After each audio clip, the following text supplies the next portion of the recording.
എല്ലാവർക്കും നിതിൻസ് ഗരാജിൻ്റെ പുതിയൊരു വീഡിയോയിലേക്ക് സ്വാഗതം. നമ്മുടെ യാത്ര ബിയോണ്ട് ബോർഡേഴ്സിനെ പറ്റിയുള്ളൊരു കൺക്ലൂഷൻ വീഡിയോ ആണിത്.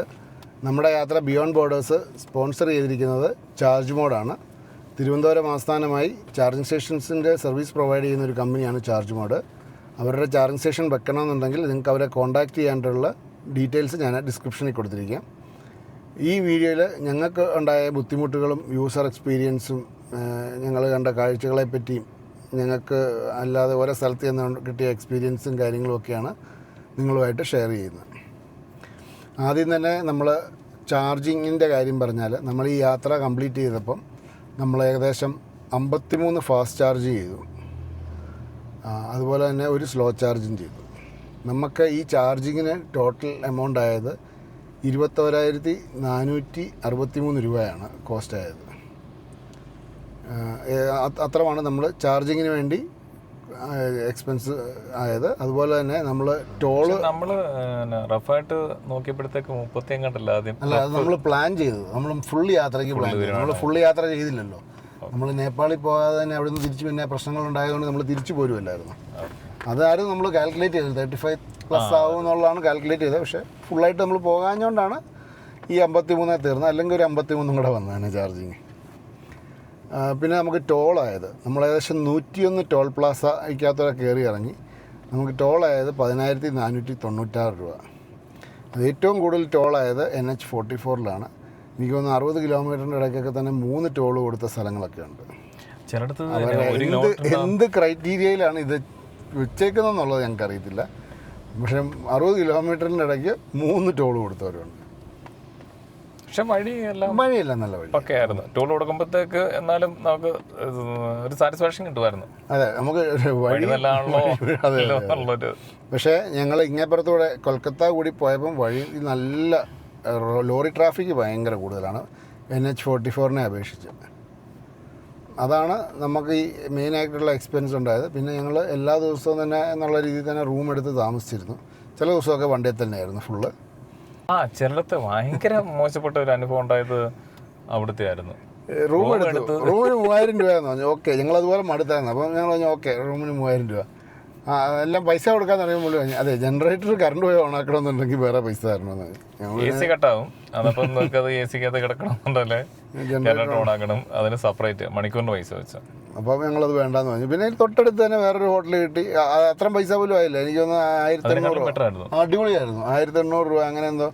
പൊതുവേ ഹോട്ടലൊക്കെ കുഴപ്പമില്ലായിരുന്നു. ആകെ ഒരു പ്രശ്നം തോന്നിയത് ഒന്ന് വിജയവാഡയിലും ഒന്ന് സിലിഗുരിയിൽ അങ്ങോട്ട് പോയപ്പോൾ.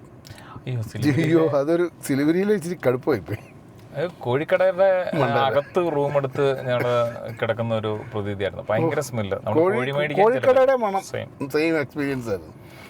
അത് മാത്രം ഇച്ചിരി കടുപ്പമായിരുന്നു. പിന്നെ വിജയവാഡയിലെ പ്രശ്നം എന്നായിരുന്നു വെച്ചാൽ, ഒരു ചെറിയൊരു ഓടയായിരുന്നു. ഓടയുടെ സൈഡിൽ കൂടെ ആയിരുന്നു എൻ്റെ ഹോട്ടലിലോട്ടുള്ള എൻട്രൻസ്. ആ ഓടയുടെ അവിടെ കൊണ്ടായിരുന്നു വണ്ടി ഇടാൻ. അത് ശരിക്കും ഒരു ടെൻഷൻ ഉണ്ടായിരുന്നു, എലിയുടെ പ്രശ്നം വരുമോ എന്നുള്ളത്. ഇപ്പോൾ നമ്മൾ എലിയുടെ പ്രശ്നങ്ങളൊക്കെ വരാതിരിക്കാൻ വേണ്ടി 3M റോഡൻ സ്പ്രേ ഉണ്ടായിരുന്നു. അതായിരുന്നു ടയറയിലും ഒക്കെ അടിച്ചിരുന്നത്. അതുകൊണ്ടൊക്കെയാണോ എന്നുള്ള പ്രശ്നം വരാഞ്ഞെന്നറിയത്തില്ല. പിന്നെ ട്രിപ്പിളുണ്ട്, അതായത് 3M. പക്ഷെ അവിടെ എന്നാലും പക്ഷേ നമ്മൾ എലിയൊന്നും കണ്ടില്ല ഒരിടത്തും, അല്ലാതെ തന്നെ കണ്ടില്ല. എവിടുത്തെ ആയിരുന്നു റൂം? കുറച്ചുകൂടെ ബെറ്റർ ആയിട്ടുള്ള ഏതായിരുന്നു റൂം? നമ്മൾ മാൽഡായി കിടന്നു.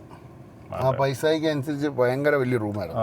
അത് മാൽഡയിലും വിശാഖപട്ടണവും നല്ല റൂമായിരുന്നു. വിശാഖപട്ടണം നമ്മള് പോഷ് റൂം, താഴെ വണ്ടി ഇട്ടിട്ട് മേളിൽ കയറിപ്പോയി. വിശാഖപട്ടണം ഭയങ്കര എക്സ്പീരിയൻസ്. ഒന്നും പറയുന്നില്ല, അത് വീഡിയോയിൽ പറയാൻ പറ്റാത്തതുകൊണ്ട് ഞങ്ങൾ പറയുന്നില്ല. അങ്ങനെ ഒരു എക്സ്പീരിയൻസ് ഈ യാത്ര വേറെ ഒരിടത്തും കണ്ടില്ല.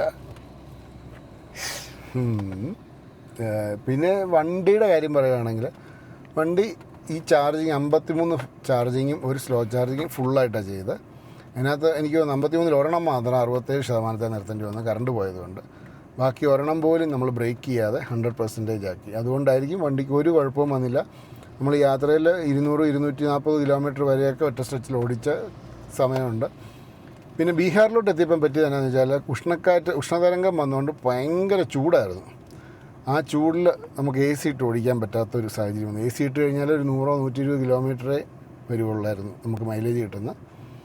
AC ഇടാൻ നോക്കിയില്ല, ഞങ്ങൾ AC ഇടാതെ ഓടിച്ച് അത് ശരിക്കും തളർന്നു പോയി. യാത്രയിൽ ഏറ്റവും മടുപ്പിച്ച ഒരു സ്റ്റേറ്റാണ് ബീഹാർ. ഞങ്ങൾ മൊത്തത്തിൽ 12 സ്റ്റേറ്റ് കവർ ചെയ്തു. എൻ്റെ സൈഡ് ഞാൻ ഗ്ലാസ് കയറ്റിയിട്ടായിരുന്നു. കാരണം അകത്തിരുന്ന് പുഴുകിച്ചാകുമായിരുന്നു, വിയർത്ത് കുളിക്കുന്ന ഒരു രക്ഷയില്ല. പക്ഷേ ഇപ്പൊ ഗ്ലാസ് താക്കുമ്പോഴത്തേക്കുള്ള കാറ്റെന്ന് പറഞ്ഞാൽ എന്നെ കൊണ്ട് സഹിക്കാൻ പറ്റത്തില്ല. ഞാൻ ഗ്ലാസ് കയറ്റിയിട്ട് പുഴുകി ചത്തോണ്ട് തന്നെയായിരുന്നു. വട്ടാക്കി കളഞ്ഞു, ശരിക്കും വട്ടാക്കി. പിന്നെ ചാർജ് ചെയ്യുന്ന ചില സമയത്ത് ആകെ EV ഒരു ബുദ്ധിമുട്ട് തോന്നിയത് ആ ഒരു സിറ്റുവേഷൻ ആയിരുന്നു. നമുക്ക് റേഞ്ച് അടുത്തടുപ്പിച്ച് എത്തിക്കാൻ വേണ്ടിയിട്ട് ഗ്ലാസ് താക്കേണ്ടി വന്നത്. എൻ്റെ പ്രൈമാണ്, ഔട്ട് സൈഡ്. അതുകൊണ്ടാണ് മെയിൻ. പിന്നെ ഔട്ട് സൈഡിൽ ചാർജ് ചെയ്യുന്ന സമയത്ത് ഔട്ട് സൈഡിൽ ഇരിക്കേണ്ടി വന്നു 2 സ്ഥലത്ത്.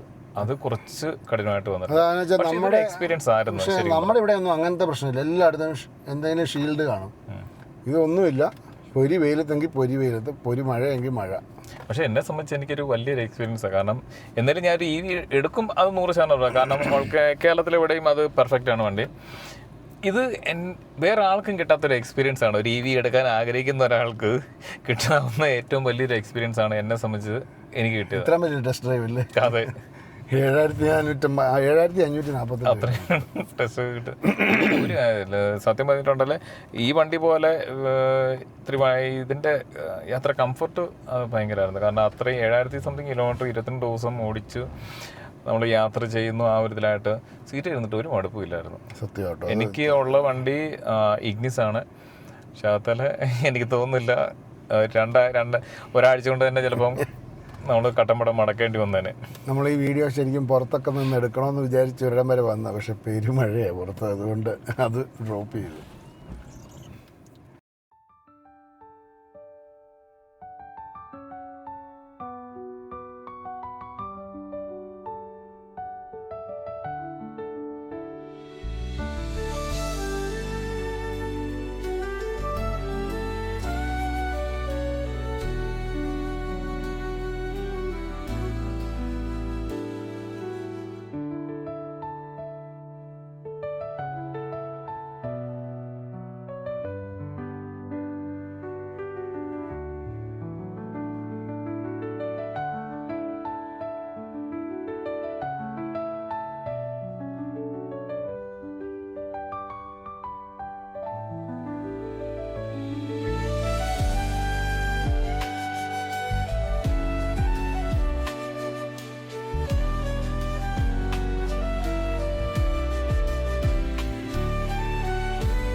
അല്ല, എന്നാലും കുഴപ്പമില്ല. ആൾക്കാരെ ആഗ്രഹിക്കുന്ന വണ്ടിക്കകത്തുള്ള ഒരു എക്സ്പീരിയൻസ്. പിന്നെ നമ്മൾ കേരളം വിട്ട് കഴിഞ്ഞാൽ ചാർജർ ടു ചാർജർ, അതാണ് നമ്മുടെ യാത്ര. ആ യാത്രക്കിടയ്ക്ക് നമുക്ക് കാണാൻ പറ്റുന്ന കാഴ്ചകളെല്ലാം കാണാം. അതേസമയം കേരളത്തിൽ എന്ന് പറഞ്ഞാൽ നമുക്ക് ഏത് ഡെസ്റ്റിനേഷനിലും എവിടെ വേണമെങ്കിലും പോയി കാണാം. ഒരു 10 കിലോമീറ്ററിനുള്ളിൽ എവിടെയെങ്കിലും ചാർജിങ് സ്റ്റേഷൻ കാണും, അത് ഉറപ്പാണ്. ഇനി ചാർജിങ് സ്റ്റേഷൻ ഇല്ലെങ്കിലും മറ്റേത് സ്ലോ ചാർജും ഇല്ല, ഫാസ്റ്റ് ചാർജും ഇല്ല. ചാർജിങ് സ്റ്റേഷനും മെഷീനും ചവറ് പോലെ വെച്ചിട്ടുണ്ട്, ഒറ്റ ഒരെണ്ണം ഓണാക്കിയിട്ടില്ല. നമ്മൾ കുറേ ഡെസ്റ്റിനേഷൻ ചിലപ്പോൾ റൂട്ട് മാറ്റി പോകേണ്ടി വരുന്നത്. ചിലപ്പോൾ ഒരു എത്രയാണ് നമ്മൾ നേപ്പാളിൽ നിന്ന് കയറാൻ വേണ്ടി ശരിക്കും പറഞ്ഞാൽ നമുക്ക് ചാർജിങ് സ്റ്റേഷൻ ഉണ്ടെങ്കിൽ 600 ചില്ലുവാനും കിലോമീറ്റർ പോയാൽ നേപ്പാളിൻ്റെ അടുത്ത ബോർഡറിൽ നമുക്ക് എത്താം. നമുക്കതില്ലാത്തതുകൊണ്ട് നമ്മൾ 960 കിലോമീറ്റർ ഓടിക്കേണ്ടി വന്നു. പിന്നെ നമ്മൾ ബീഹാർ എത്തിയപ്പോഴത്തേന് നമ്മൾ പിന്നെ യാത്ര ഡ്രോപ്പ് ചെയ്തു. അവിടുത്തെ പെഹൽഗാമിലെ പ്രശ്നങ്ങളൊക്കെ കാരണം നമ്മളത് ഒഴിവാക്കി ഇങ്ങ് പോന്നു. കാരണം എപ്പോഴാണ് പിന്നീട് ബാക്കിയുള്ളിടത്തുമൊക്കെ പ്രശ്നങ്ങൾ. നമ്മൾ ഈ കേരളം വിട്ട് കഴിഞ്ഞാൽ മിക്ക സ്റ്റേറ്റിലും ഈ മിലിറ്ററിയുടെ എസ്റ്റാബ്ലിഷ്മെൻറ്റ്സ് ഉണ്ട്. അപ്പോൾ അതുകൊണ്ട് എവിടെയെങ്കിലും എന്തെങ്കിലും പ്രശ്നം വന്നാൽ ഇവരെല്ലാം പെട്ടെന്ന് ആക്റ്റീവ് ആവും. നമ്മുടെ യാത്രകളിൽ ഒരുപാട് റെസ്ട്രിക്ഷൻസും വരും. അതുകൊണ്ട് നമ്മൾ പിന്നെ നോക്കിയില്ല, പാറ്റ്നയിൽ നിന്ന് നേരെ വിട്ടടിച്ച് നാട്ടിലോട്ട് പോരുമായിരുന്നു. പിന്നെ ആകെ വേറൊരു ഇത് വന്നത് നമ്മൾ 30 കിലോമീറ്റർ സംതിങ് ആണ് നമ്മൾ ബൈക്കിലോട്ട് ചാർജ് ചെയ്യാൻ വേണ്ടി ഒരു ചാർജർ ഉണ്ടായിരുന്നു. ഒരു 60 കിലോമീറ്റർ അപ്പുറം ഒരു ചാർജർ ഉണ്ട്. 10 ചെയ്താൽ മതിയല്ലോ എന്ന് ഓർത്ത് 60 കിലോമീറ്റർ ആദ്യം മുന്നോട്ട് പോയി, 68 കിലോമീറ്റർ മുന്നോട്ട് പോയി. ചാർജർ വർക്കാം, പക്ഷേ ഒറ്റ കുഴപ്പമില്ല, ചാർജ് കയറുകയില്ല. മെഷീൻ വർക്കിംഗ് ആണ്, എല്ലാം ആക്റ്റീവായിട്ട് കാണിക്കുന്നുണ്ട്, ഒന്നും ചെയ്യാനില്ല. പിന്നെയുള്ള ചാർജർ ഒരു 30 കിലോമീറ്റർ പുറകിലാണ് ഉള്ളത്. പിന്നെ തിരിച്ച് 30 കിലോമീറ്റർ പുറകിലോട്ട് പോയി. എന്നിട്ട് അവിടെ ചാർജ് ചെയ്ത് തീരാറായപ്പം കറണ്ട് പോയി. പിന്നെ അവിടുത്തെ കറണ്ടും കൂടെ വന്ന് ഫുള്ളാക്കിയിട്ടാണ് തിരിച്ചു വന്നു. പിന്നെ ഹോട്ടലൊക്കെ പറയുവാണെങ്കിൽ നമ്മുടെ കേരളത്തിലെ തന്നെ ഹോട്ടലുകളൊക്കെയാണ് വളരെ നീറ്റ് കേട്ടോ. ബാക്കിയൊക്കെ ശോകമാണ്. ഭക്ഷണം കഴിക്കാനും കിട്ടത്തില്ല. പിന്നെ പക്ഷെ ബട്ടർ നാൻ നല്ലതല്ലേ? ബട്ടർ നാൻ നല്ലത്. അതെടുത്ത് പറയണ്ട. തട്ടുകടയിലാണെങ്കിൽ പോലും ബട്ടർ നാൻ സൂപ്പറാണ്. അത് പറയാതിരിക്കാൻ സ്മൂത്താണ്, നമുക്ക് വളരെ ഈസി ആയിട്ട്. അത്ര നല്ല ബട്ടർ നാൻ നമ്മുടെ കേരളത്തിൽ ഒരിടത്തും ഞാൻ കഴിച്ചിട്ടില്ല. നല്ല സംഭവം. ബട്ടർ മസാല അതുമൊക്കെ നല്ലതാണ്. ആ ദാബ അത് സാധാരണ ലോറിക്കാര് മാത്രമാണ് ഏറ്റവും എനിക്ക് 90% അവിടെ കയറുന്നത്. ഒരു വില്ലനെ പോലുള്ള ഒരു ആളായിരുന്നു ഫുഡൊക്കെ വിളമ്പുന്നത്. പക്ഷെ നല്ല ഭക്ഷണമായിരുന്നു. അപ്പോൾ ശരിക്കും പറഞ്ഞാൽ നമ്മൾ ഇപ്പോഴും ഓർത്തിരിക്കും. അതും പനീർ ഇവിടെ 4 പീസാക്കി, ആ ഒരു കഷ്ണം ഇവിടെ 4 പീസാക്കിയാണ് മുറിക്കുന്നത്. അത്രയും വലിപ്പമുള്ള വലിയ പീസാണ്. നമുക്ക് കഴിച്ചു കഴിഞ്ഞിട്ട് മിച്ചം വരുന്ന പോലെ ഒക്കെയായിരുന്നു. പക്ഷെ നല്ല ഒരു എക്സ്പീരിയൻസ് ആയിരുന്നു. പിന്നെ ചിലയിടത്തൊക്കെ ഭക്ഷണം കിട്ടാതെ കിലോമീറ്ററുകൾ പോയിട്ടുണ്ട്. ഞങ്ങൾ ആന്ധ്രാപ്രദേശിലാണ് 120 കിലോമീറ്റർ കഴിഞ്ഞിട്ട് ഒരു കട. അത് ഒറ്റ സ്ഥലത്ത് ആന്ധ്രാപ്രദേശ് കയറി കഴിഞ്ഞിട്ട് 120 കിലോമീറ്റർ വണ്ടി ഓടിച്ച് കഴിഞ്ഞപ്പോഴേ ചെറിയൊരു ചായക്കട. പിന്നെ അവിടുത്തെ ചായ തരുന്ന ഒരു ഭയങ്കര രീതിയാണ്. മൺകപ്പിനകത്താണ് തരുന്നത്. ഡിസ്പോസിബിളാണ്. നമുക്കത് എറിഞ്ഞ് കളഞ്ഞാൽ പിന്നെ അത് ഉപയോഗിക്കാം, കൊണ്ടുവരാം. കൗതുകമാണ്, നമ്മളിവിടെ കാണുന്നില്ലാത്തതുകൊണ്ട് ഒരു വെറൈറ്റിയാണ്. സൗത്ത് ഇന്ത്യയിലോട്ട് വരുമ്പോൾ എല്ലാം ഡിസ്പോസിബിൾ കപ്പാണ്. മറ്റേതും ഡിസ്പോസിബിളാണ്. പക്ഷേ മൺ ഇതാണ്, ക്ലേ കൊണ്ടുണ്ടാക്കിയ ഇതാണ്. ഇത്രയേ ഉള്ളൂ കേട്ടോ. അതിന് 30-40 രൂപ വെച്ച് മേടിക്കുന്നുമുണ്ട്. അവിടെ കൂടുതലും എല്ലാവരും ചായയാണ് കുടിക്കുന്നത് കണ്ടേക്കുന്നത്. കാപ്പിയേക്കാളും കൂടുതൽ എല്ലാവരും പ്രിഫർ ചെയ്യുന്നത്. നിങ്ങൾ എവിടെയെങ്കിലും പുറത്ത് പോവുകയാണെങ്കിൽ കോഫി കുടിക്കുന്നവരുണ്ടെങ്കിൽ കോഫി ഉണ്ടോ ഇല്ലെന്ന് പറയുകയാണെങ്കിൽ ചായ ഉണ്ടോ എന്ന് പ്രത്യേകം ചോദിക്കണം. നമ്മുടെ ഇവിടുത്തെ പോലെ കോഫി ഇല്ല ചായ ഉണ്ടോ എന്ന് പറയുന്നത്, കോഫി ഇല്ലെന്നുണ്ടെങ്കിൽ കോഫി ഇല്ലെന്ന് മാത്രമേ പറയത്തുള്ളൂ. പിന്നെ വണ്ടിയുടെ കാര്യം പറയുകയാണെങ്കിൽ വണ്ടി ഭയങ്കര പെർഫോമൻസ് ആയിരുന്നു. എനിക്ക് ഇപ്പോൾ എൻ്റെ 1,77,000 കിലോമീറ്ററായി വണ്ടി. അത്ര ഓടിയ വണ്ടി എന്നുള്ള രീതിയിൽ എനിക്ക് അതിൻ്റെ ഒരു പെർഫോമൻസിൽ ഒരു ബുദ്ധിമുട്ടോ ഒരു പ്രശ്നങ്ങളോ ഉണ്ടായില്ല. ഞങ്ങൾ നാത്തുല പാസ്സൊക്കെ ശരിക്കും പറഞ്ഞാൽ കവർ ചെയ്യായിരുന്നു. പിന്നെ പേടി കാരണം അല്ല, നമുക്ക് രാവിലെ ഓഫീസിൽ അവരുടെ ഓഫീസിലോട്ട് പോകേണ്ടി വന്നുകൊണ്ടും അതാണ് നമുക്ക് പോകാൻ പറ്റാ. അല്ലെങ്കിൽ 6 കിലോമീറ്റർ ഇപ്പുറം വരെ പോയി നമ്മൾ. വേറെ ഒരു EV ഇതുവരെ കയറി പോയിട്ടുമില്ല. മറ്റേ MG SLS EV ഒരെണ്ണം പോയെന്ന് പറയുന്നുണ്ട്. പക്ഷേ സിക്കിമിലെ തന്നെ വണ്ടി. പക്ഷെ അത് പോയതായിട്ട് സിക്കിമിന് ഫസ്റ്റ് ടൈം ആണ് ആദ്യം ഒരു ഇവിടുന്ന് അപ്രൂവൽ കിട്ടുന്നത് കേരളത്തിൽ നിന്നുള്ള ഈ ഒരു EV മാത്രമാണ്. പക്ഷെ അത് തരും കേട്ടോ. അവർ EVക്ക് അപ്രൂവലൊക്കെ തരും, നമ്മുടെ വണ്ടിക്കും തരും. നമ്മൾ നേരിട്ട് പോയി സംസാരിച്ചാലല്ലാതെ കിട്ടത്തില്ല. അപ്പോൾ അവർ നേരെ എന്നാന്ന് വെച്ചാൽ ഏജൻറ്റിൻ്റെ അടുത്തോട്ട് ഫോർവേഡ് ചെയ്യും. അപ്പോൾ ഏജൻറ്റിന് ഒരു പൈസ കിട്ടും. അവർക്കത് അവരുടെ ഒരു ടൂറിസ്റ്റ് പ്രൊമോഷൻ്റെ ഭാഗമായിട്ട് അവർ ചെയ്യുന്ന പരിപാടിയാണ്. പിന്നെ ഒരു കാര്യമുണ്ട്, ഇവിടെ വേറെ ഓരോരുത്തരൊക്കെ പോയിട്ടുള്ള ഒരു നെഗറ്റീവ് കമൻ്റ് ഇടുന്ന ഒരു ഇത് കണ്ടായിരുന്നു. ചാർജ് കൂടുതലാണ്. അപ്പം അവരുടെ വരുമാനം ഇതാണ് മെയിനായിട്ടുള്ളൊരു വരുമാനം. അപ്പോൾ അതുകൊണ്ട് അവർ ആ ചാർജ് ഇടുന്നതിൻ്റെ അകത്ത് ആ ഗവൺമെൻറ് ബാക്കിയുള്ള വണ്ടികളെ അധികം പ്രൊമോട്ട് ചെയ്യുന്നില്ല. അതിനകത്ത് കുറ്റം പറയാൻ പറ്റത്തില്ല. അവിടെ ഉള്ള ആൾക്കാർക്ക് വേണ്ടി ആ ഗവൺമെൻറ് അത്രയും ചെയ്യുന്നുണ്ട്. അപ്പോൾ അതിനെ നമ്മൾ അപ്രീഷിയേറ്റ് ചെയ്യണം. ഞാൻ നമ്മൾ വണ്ടിയുടെ എന്നാലും അവരൊരു വേറൊരു ഏജൻറ്റ് മുഖേന എടുത്തോണ്ട് ആ ഏജൻറ്റിന് ഒരു കുറച്ച് പൈസ തീർച്ചയായും ഒരു 1000 രൂപ ആയിരിക്കും ചിലപ്പം പെർമിറ്റിനുള്ള പൈസ. പക്ഷേ ഒരു 3,500 രൂപ മേടിച്ച് പക്ഷേ നമുക്ക് നമ്മുടെ വണ്ടി കൊണ്ട് പോകാൻ പറ്റും. അത് ഭയങ്കര ഒരു എന്നാ കാശ് മുടക്കി പോയെന്ന് പറഞ്ഞാൽ എക്സ്പീരിയൻസ് ആട്ടോ. നാത്തുല പാസ് എല്ലാവരും സ്വന്തം വണ്ടിയായിട്ട് പോയി കഴിഞ്ഞിട്ടുണ്ടല്ലേ അവരുടെ വരുമാനത്തിന് കുറെ ഒരു ഇതായിട്ട് വരും. അപ്പൊ അതിനകത്തൊരു തെറ്റായിട്ട് എനിക്ക് തോന്നുന്നില്ല. അവരുടെ സർക്കാർ അവരുടെ നേരിട്ട് പോയി ചോദിച്ചാൽ അവർ ഉറപ്പായിട്ടും പെർമിറ്റ് ചെയ്യും. അല്ലെങ്കിൽ അവർ ഏജൻസി തന്നെ നമ്മളെ ഓടിക്കും. പിന്നെ 1500cc വണ്ടി 1500cc വേണം, ക്ലിയറൻസ് വേണം. പക്ഷേ അത്യാവശ്യം വേണം അങ്ങനെയുള്ള വണ്ടി. സിക്കിമിലെ വണ്ടിയാണെങ്കിൽ 1500 ഒന്നും വേണ്ട, ഓൾട്ടോ വരെ കയറിപ്പോവും. വാഗണർ ഓൾട്ടോ സാധനമല്ല. പക്ഷേ നാത്തുല പാസ് ഒരു വേറൊരു വൈബാണ്.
ഒരു ഭയങ്കരം തന്നെ അല്ലേ. എന്നാ മുമ്പിൽ പോകുന്ന വണ്ടി പോലും കാണത്തില്ലാത്ത പോലെ കോടയും.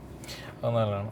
നല്ല എക്സ്പീരിയൻസ്. പിന്നെ മിലിറ്ററീസിന് അവരുടെ കഷ്ടപ്പാടും ചില സാഹചര്യത്തിൽ അവരെ ഇത് കാണുമ്പോഴത്തെ സത്യം പറഞ്ഞാൽ അവരാ റോഡൊക്കെ റിപ്പയർ ചെയ്യുന്നത് കണ്ടാൽ നമുക്കും കൂടെ ഒരു സങ്കടം തോന്നും. ശരിക്കും ആൾക്കാർ യാത്ര ചെയ്യുക മിലിറ്ററീസിനെ ഇപ്പോൾ സോൾജേഴ്സിനെ കാണുമ്പോഴത്തേക്ക് അവർക്ക് റെസ്പെക്ട് കൊടുക്കണം. കാരണം അവരുടെ കഷ്ടപ്പാടും സാഹചര്യം അവർ പോകുന്നതൊക്കെ ഭയങ്കര ബുദ്ധിമുട്ടായിട്ടുള്ള ഒത്തിരി സാഹചര്യങ്ങൾ അവർ നമുക്ക് വേണ്ടിയിട്ട് നിൽക്കുന്നുണ്ട്.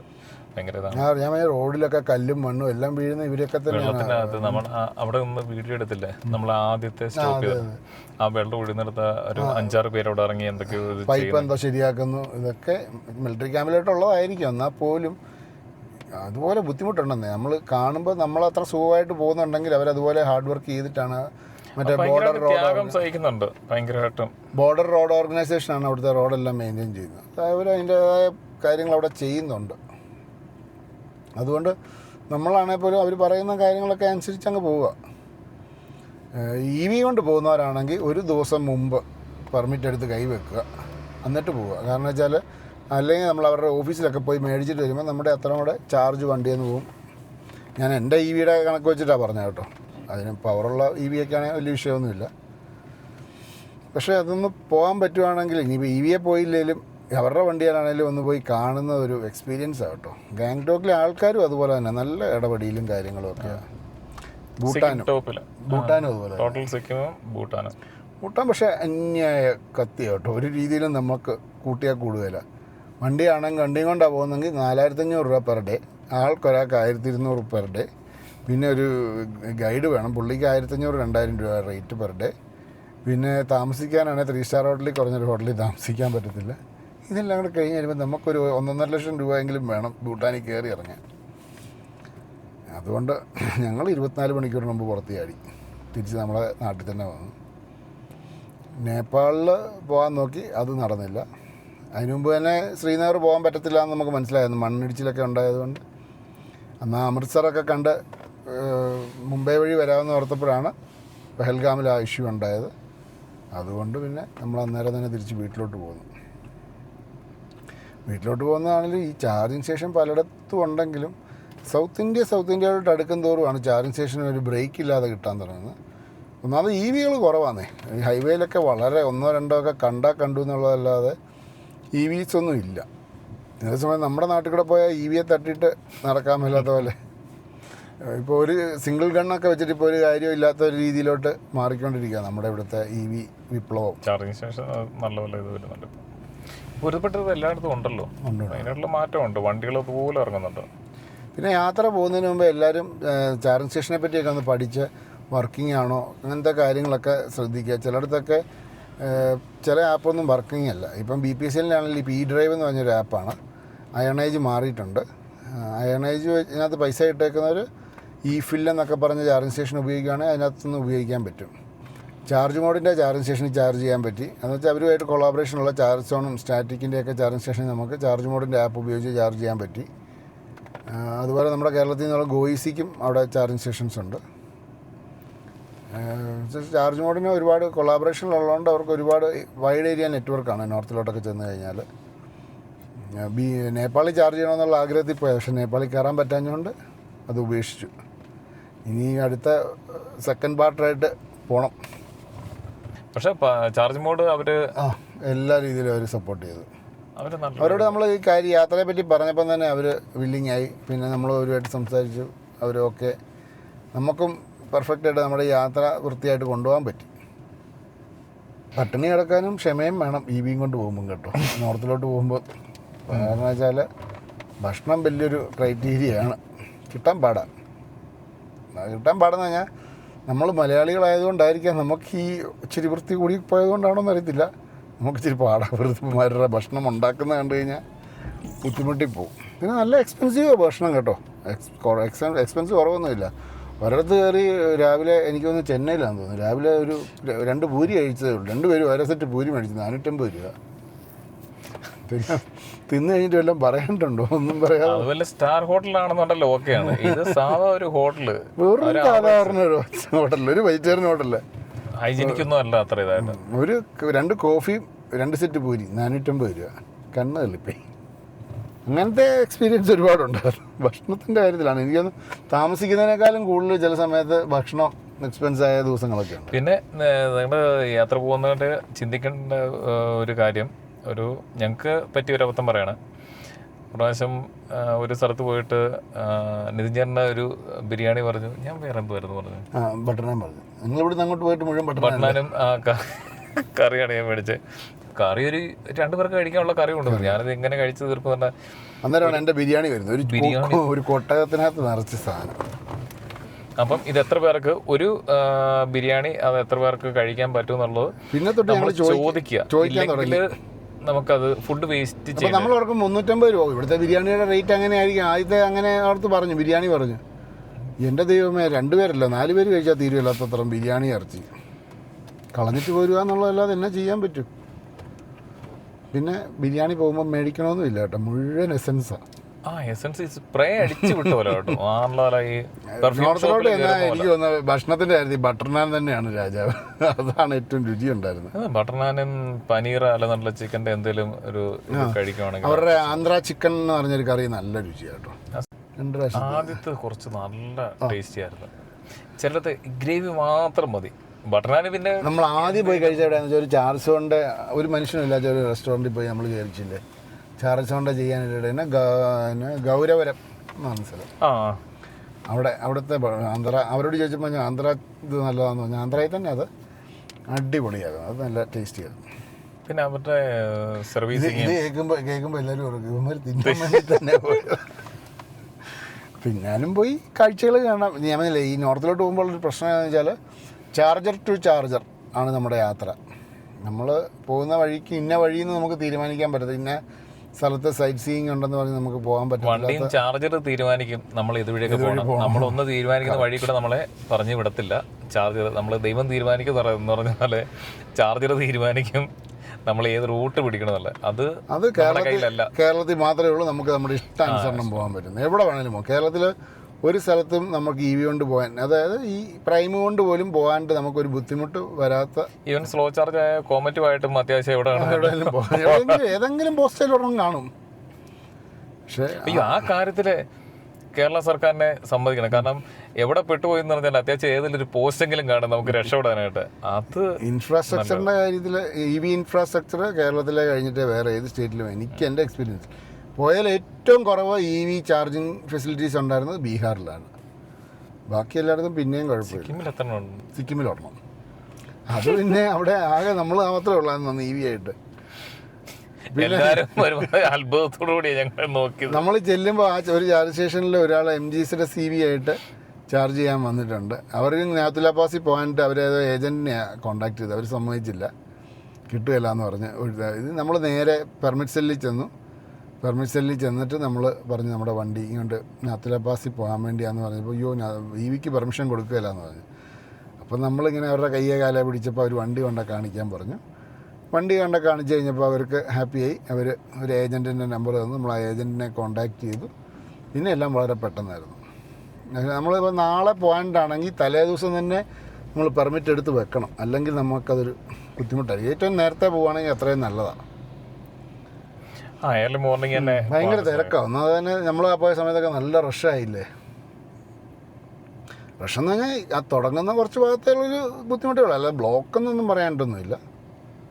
പക്ഷേ ഒരു ഓവറോൾ എക്സ്പീരിയൻസ് ഈ യാത്രയിൽ പറയുകയാണെങ്കിൽ സൂപ്പർബായിരുന്നു. എപ്പോഴും പോകുമ്പോൾ ചാർജിങ് സ്റ്റേഷൻസ് നന്നായിട്ട് നോക്കി വെക്കുക.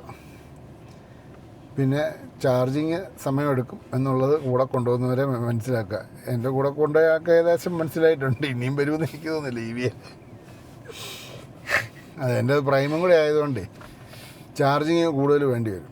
ഇപ്പം BYD ഒക്കെ ആണെങ്കിൽ ഈ 53 ചെയ്തോടത്തൊരു 10 എണ്ണത്തിൽ താഴെ ഉണ്ടെങ്കിൽ അവർ പോയി സുഖമായിട്ട് വരും. നമുക്ക് അതിനുള്ള ചാർജിങ് സ്റ്റേഷൻ. കോമഡി വേറെ കാര്യം, ഞാനൊരു പ്രൊഫഷണൽ ഡ്രൈവറാണ്. പോയിട്ട് ഒരു 95% നിതിൻ ചേട്ടൻ തന്നെ ഞാൻ ഇപ്പുറത്തെ സൈഡിൽ നിന്ന് ഉറങ്ങേണ്ടി വരും. കാരണം ചൂട് അമ്മാതിരി ചൂടായിരുന്നു. പുള്ളി നേരത്തെ പോയിട്ടുള്ളതുകൊണ്ട് എക്സ്പീരിയൻസ് ഉണ്ടാകും. ഇതുമായിട്ട് തഴക്കവും പഴക്കമായി. പക്ഷെ എന്നെ കൊണ്ട് പറ്റുന്നില്ല. ഞാൻ ഈ സൈഡിൽ ഇരുന്ന് ഉറങ്ങി. ഞാൻ സത്യം പറഞ്ഞാൽ പലപ്പോഴും വന്നിട്ട് ട്രിപ്പ് കഴിഞ്ഞ് വന്നിട്ട് ഞാനിങ്ങനെ കാരണം അത് കഴിഞ്ഞിട്ട് 2-3 ദിവസമൊക്കെ നല്ല ഉറക്കമായിരുന്നു. ഒരുമാതിരി സെഡേഷൻ പോലെ. ഞാൻ അതുപോലെ തന്നെ ഞങ്ങളൊരു ബീഹാറിൽ നിന്ന് പാറ്റ്നയിൽ നിന്ന് രാവിലെ വിട്ടിട്ട് പിറ്റേ ദിവസം ഉച്ചയായപ്പോഴത്തേനാണ് ഞങ്ങൾ വണ്ടി ഓടിയിൽ നിർത്തിയത്, അതും ഹൈദരാബാദിൽ ചെന്നിട്ട്.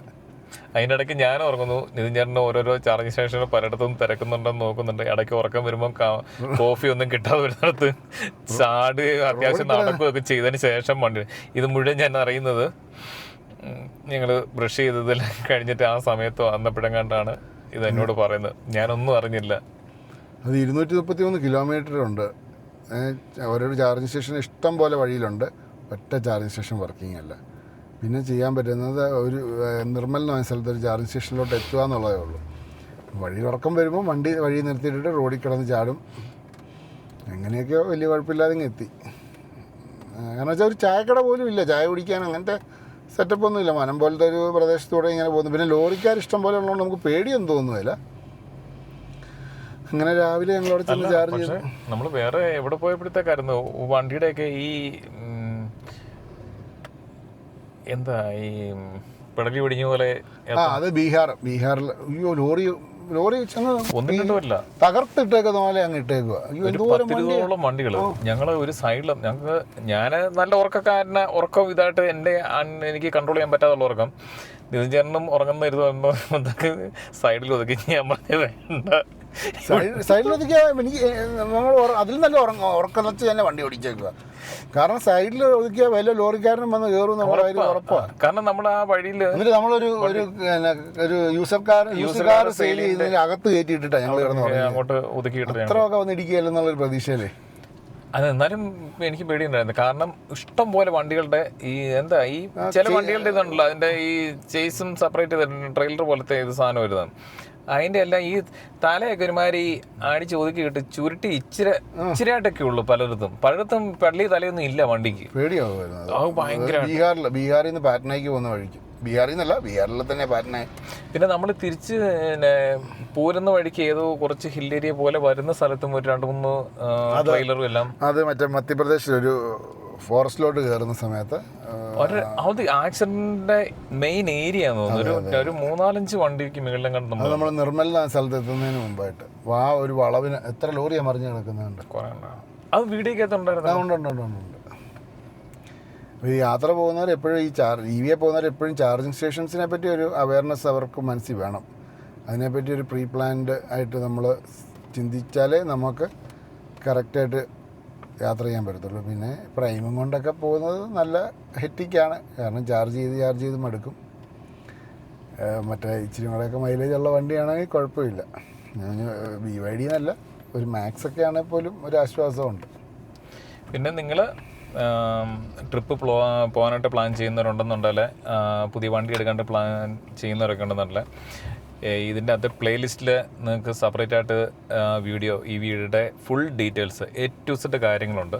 അപ്പോൾ നിങ്ങൾക്ക് എല്ലാ കാര്യങ്ങളും ഇതിൻ്റെ അകത്തുണ്ട്. ഇതെങ്ങനെ ഇത് ഫസ്റ്റ് ടൈം ഒരാൾ ഉപയോഗിക്കുമ്പോൾ ഏതൊക്കെ ഇത് ആപ്ലിക്കേഷൻസ് ഉപയോഗിക്കണം, എങ്ങനെ അടുത്ത ചാർജിങ് സ്റ്റേഷൻ, അതിൻ്റെ കാര്യങ്ങൾ, ഇതെല്ലാം എന്തൊക്കെ നമ്മൾ ഒരു വണ്ടി എടുത്ത് കഴിയുമ്പോഴത്തേക്ക് എന്തൊക്കെ കാര്യങ്ങൾ ശ്രദ്ധിക്കണം, എന്തൊക്കെ നമ്മുടെ എക്യുപ്മെൻറ്റ്സ് അഡീഷണലായിട്ട് മേടിക്കേണ്ടി വരുന്നുണ്ട്, ഇതിൻ്റെ ഫുൾ ഡീറ്റെയിൽസ് വീഡിയോ പ്ലേലിസ്റ്റായിട്ട് കൊടുത്തിട്ടുണ്ട്. അപ്പോൾ അത് നിങ്ങളിപ്പോഴേ ഒന്ന് വാച്ച് ചെയ്ത് തുടങ്ങുകയാണെങ്കിൽ നിങ്ങൾക്കൊരു ഒരാളുടെ കൂടെ നിങ്ങളൊന്ന് സഞ്ചരിക്കുകയാണെന്നുള്ളതും നിങ്ങൾക്ക് അവർക്ക് വേണം സജഷൻ. സഞ്ചരിക്കാൻ പറ്റുന്ന ഒരു അവസ്ഥയിലാണ് നമ്മുടെ രാജ്യത്തെ EV പ്ലാറ്റ്ഫോം ഉള്ളത്. ചിലയിടത്തൊക്കെ ബുദ്ധിമുട്ട് വരും, പക്ഷേ അത് നമ്മുടെ വണ്ടി ആയതുകൊണ്ട് കേട്ടോ അത്ര ബുദ്ധിമുട്ട്. മറ്റേ വണ്ടിക്കൊക്കെ ആണെങ്കിൽ നമ്മൾ ആ പ്രയാഗ്രാജിലൊന്നും പോകേണ്ട ഒരു കാര്യവും ഇല്ല. നേരെ അവർക്ക് കുറച്ചുകൂടെ റേഞ്ച് ഉണ്ടെങ്കിൽ അത്യാവശ്യം സുഖമായിട്ട് പോകാം. മാക്സ് ഒക്കെ മതി, മാക്സ് ആണെങ്കിൽ പോലും സുഖമായിട്ട് പോകാം. നമ്മുടെയൊക്കെ ഈ പ്രൈം ആയതുകൊണ്ട് ഈ 200 കിലോമീറ്ററിൻ്റെ ഒരു വള്ളി ഉള്ളതുകൊണ്ടുള്ള പേടിയാണ്. ഒരു 40 കിലോമീറ്ററിലൊക്കെ AC ഓഫാക്കി റീജൻ ഓഫാക്കി ഓടിച്ചു കഴിഞ്ഞാൽ ഒരു 200-240 കിലോമീറ്ററൊക്കെ സുഖമായിട്ട് നമുക്ക് കിട്ടും.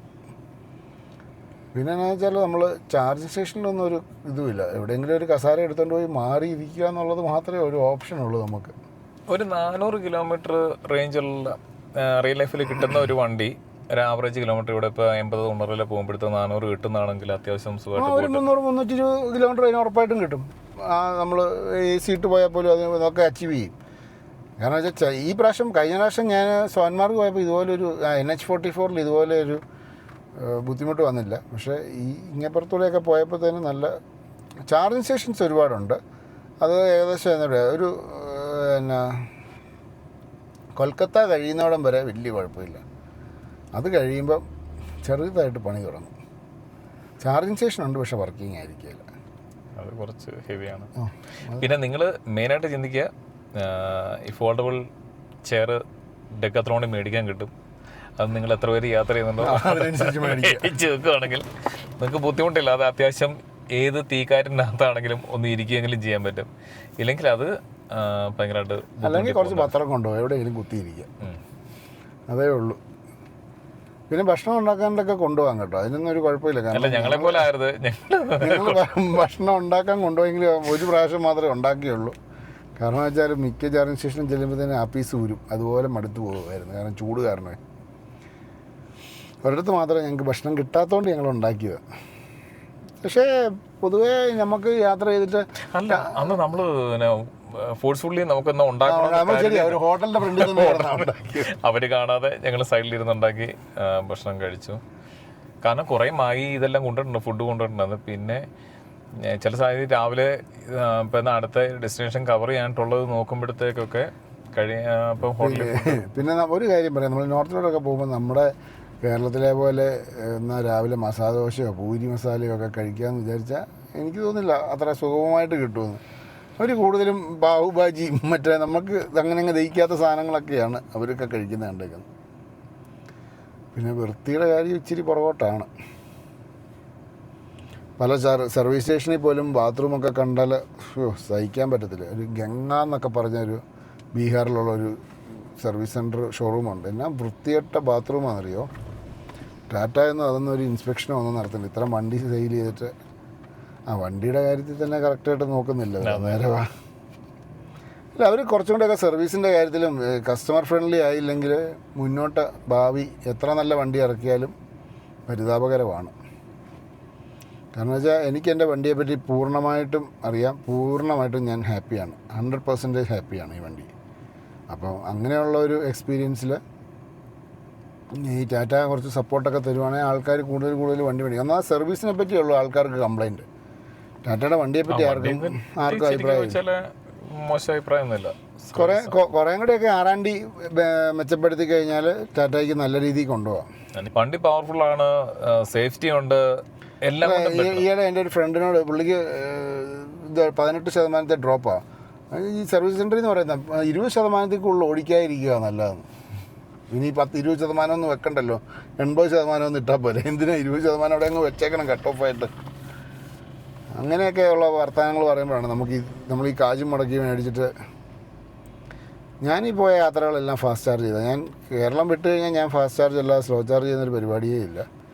എനിക്കെൻ്റെ ബാറ്ററിയിലെ എഫിഷ്യൻസിയിലോ ഒന്നും ഒരു കാര്യമായ മാറ്റങ്ങളൊന്നും അല്ല. ഇപ്പോഴും 93% ഉണ്ട്. ഞാൻ ഹാപ്പിയാണ്. ഇതാണ് നമ്മുടെ രണ്ടുപേരുടെ ഒരു എക്സ്പീരിയൻസ് ആസ് എ ഡ്രൈവറും ആസ് എ കോ ഡ്രൈവറും. ഡ്രൈവറിൻ്റെ രീതിയിൽ പറയുകയാണെങ്കിൽ ഇത്തരം പെർഫോമൻസ് തരുന്ന ഒരു വണ്ടി ഞാൻ ഓടിച്ചിട്ടില്ല. എനിക്ക് വളരെ ഹാപ്പിയാണ്. പിന്നെ എന്ന് വെച്ചാൽ 70-80 കിലോമീറ്ററാണ് മാക്സിമം സ്പീഡ് എടുത്തേക്കുന്നത്. ഒരിടത്തും അതിൽ കൂടുതൽ എടുത്തിട്ടില്ല. കാരണം വെച്ചാൽ നമുക്ക് കിലോമീറ്റർ മൈലേജും ഒക്കെ കിട്ടണമല്ലോ. അതുപോലെ ഇനിയും എൻ്റെ ചാനൽ സബ്സ്ക്രൈബ് ചെയ്യാത്തവർ ഒരുപാട് പേരുണ്ടെന്നറിയാം. എന്നാലും അവരെല്ലാം കൂടെ സബ്സ്ക്രൈബ് ചെയ്ത് സപ്പോർട്ട് ചെയ്യുക. എല്ലാവരും വീഡിയോ ഫുള്ളായിട്ട് കാണാൻ ശ്രമിക്കുക. അതുപോലെ തന്നെ ഞാൻ യാത്ര ചെയ്തപ്പോൾ ഉപയോഗിച്ചതും ഞാൻ യാത്രയിൽ ഐഡൻറ്റിഫൈ ചെയ്തേക്കുന്നതും ചാർജിങ് സ്റ്റേഷൻസ് എല്ലാം തന്നെ ഡിസ്ക്രിപ്ഷനിൽ ലിസ്റ്റ് ചെയ്തിട്ടുണ്ട്. ആർക്കെങ്കിലും എന്തെങ്കിലും സംശയം ഉണ്ടെങ്കിൽ അതിനകത്ത് ഞാൻ എൻ്റെ കോൺടാക്റ്റ് നമ്പറും കൊടുത്തിട്ടുണ്ട്. പേഴ്സണലായിട്ട് കോൺടാക്റ്റ് ചെയ്യാം. എന്നെ കൊണ്ട് പറ്റുന്ന രീതിയിലുള്ള ഹെൽപ്പൊക്കെ ചെയ്തു തരാം. അപ്പോൾ അടുത്തൊരു വീഡിയോ ആയിട്ട് വരുന്നിടം വരെ ബൈ. ഇനിയും ഇതുപോലെ യാത്രകൾ ഞങ്ങൾ ചെയ്യുന്നതായിരിക്കും. അപ്പം അതൊക്കെ എല്ലാവരും സപ്പോർട്ട് ചെയ്യുക. ഈ പ്രശ്നങ്ങളൊക്കെ ഒന്ന് കഴിഞ്ഞ് കഴിഞ്ഞാൽ ഇതിൻ്റെ സെക്കൻഡ് പാർട്ട് നേപ്പാൾ, ശ്രീനഗർ ഒക്കെ പോകണം എന്ന് തന്നെയാണ് പ്ലാൻ ഇട്ടിരിക്കുന്നത്. അപ്പം എല്ലാവരും വീഡിയോ കണ്ട് സപ്പോർട്ട് ചെയ്യുക. Thank you. ബൈ.